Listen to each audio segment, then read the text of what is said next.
The one-time champion of the Democratic Party, you know, the Emmy award-winning governor of New York, Andrew Cuomo, is now tonight fighting for his job as Democrats, not Republicans, are leading the charge to remove him from office.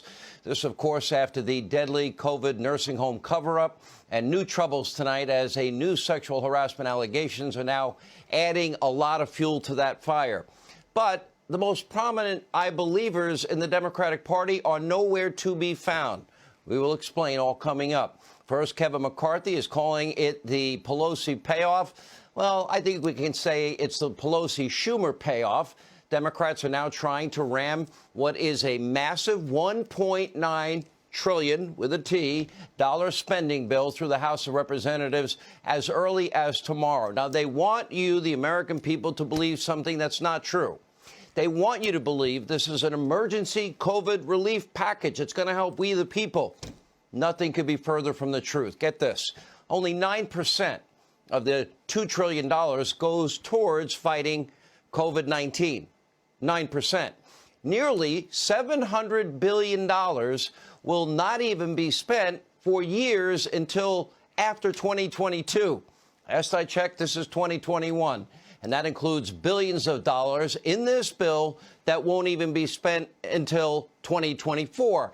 How is that in any way categorized as emergency COVID relief? Then, to make matters worse, the bulk of the spending bill has nothing at all whatsoever to do with getting money directly into the hands of the American people, those who desperately need it. But, per usual, Joe Biden seems totally unaware and totally clueless. Take a look. We need Congress to pass my American Rescue Plan that deals with the immediate crisis, the urgency. Now, critics say my plan is too big, that it costs $1.9 trillion. So that's too much. Well, let me ask them, what would they have me cut? What would they have me leave out?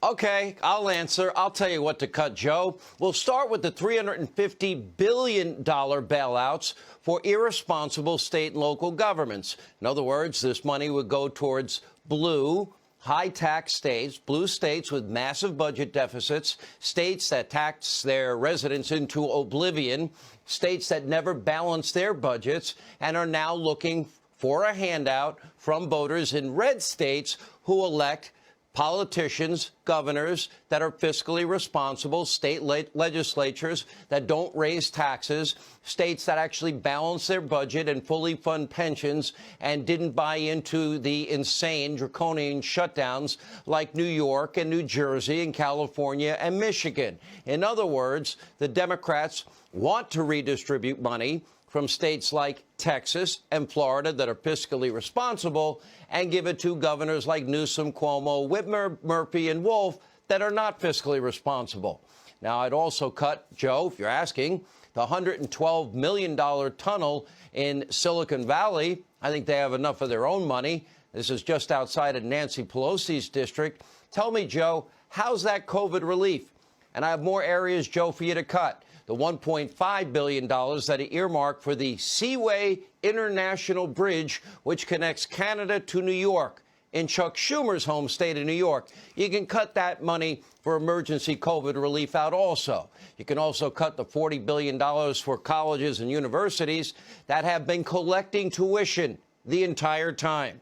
And you can also cut the $750 million for, quote, global health. In other words, health care for people in other countries. We can barely afford health care for everyone here, and the illegal immigrants you want to give health care to. And, Joe, while you're at it, you can also cut the $500 million for museums and libraries and the arts and humanities. And I fail to see how $1 billion for, quote, an equity commission and other assistance to advance racial justice in farming has anything at all whatsoever to do with COVID-19 emergency relief. This is a wish list for the radical left. That's all this is. This is a Pelosi-Schumer payoff and a payoff to blue states and radicals in the Democratic Party. And now tonight, even some Democrats finally getting to the bottom of the bill are, beginning to get uncomfortable with the bill because they're going to have to answer for this in less than 2 years. any bill that has $1.9 trillion, there will be one line that will probably be somewhat embarrassing, right, Poppy? But I tell you what, this is saying it's embarrassing, and that's $101.5 million of taxpayer money. And I'm just saying, are you comfortable with it? The answer, no, I'm not comfortable. I'm never comfortable with it. Now, let's not forget here, it's not just the pork and the payouts. Democrats were also trying to use the bill as a Trojan horse for their $15 minimum wage, which, according to the CBO, that would cost 1.4 million jobs.